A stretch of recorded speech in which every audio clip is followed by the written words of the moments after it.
civil service review, and licensure examination for teacher. Now, let me read you the question po. Number series 1 half 1 4 1 8 1 over 16.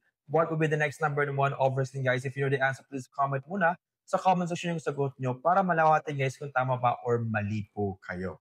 Before we continue to answer the more problems, and if you're looking for update review for this coming examinations, we have civil service, professional and sub-professional with all the coverage examination, and also we have for the LET, Proof Ed, and Gen Ed. Ito po ay exam booklet, mga possible question lalabas examination. And don't you worry, guys, it has answers key and explanation kung bakit yun po ang sagot. And if you want to check out this one, to order this one, click the yellow basket po dyan, nakalagay na po review. And kung wala po kayong yellow basket, just go on to our TikTok second account, nakalagay po dyan, and click the yellow basket po, andun na po ang reviewer, and you can have this right away. So what are you waiting for? I-check out nyo na habang meron po tayong stock.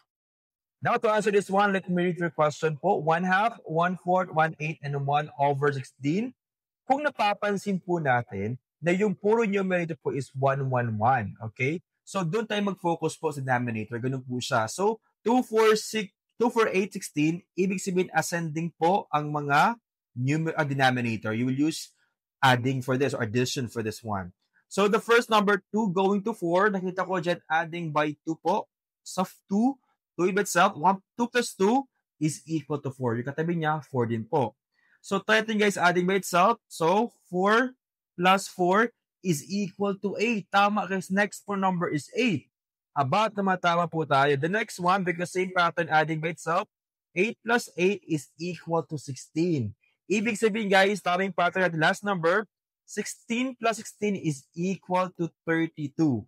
Then, copy the 1 numerator. So, ibig sabihin, guys, ang sagot po dito is 1 over 32. So, yun po sa mga sumagot po letter C. Congratulations. Now, to evaluate natin sa mga nanood po dyan kung alam niyo ba yung technique o magagamit ba yung technique sa ating question number 2. 1/3, 1 over 16, 1 over 12, 1 over 24. What will be the next number ng 1 over 12? God bless and manifesting papasa ka sa exam sa mga nanood po sa atin ngayon.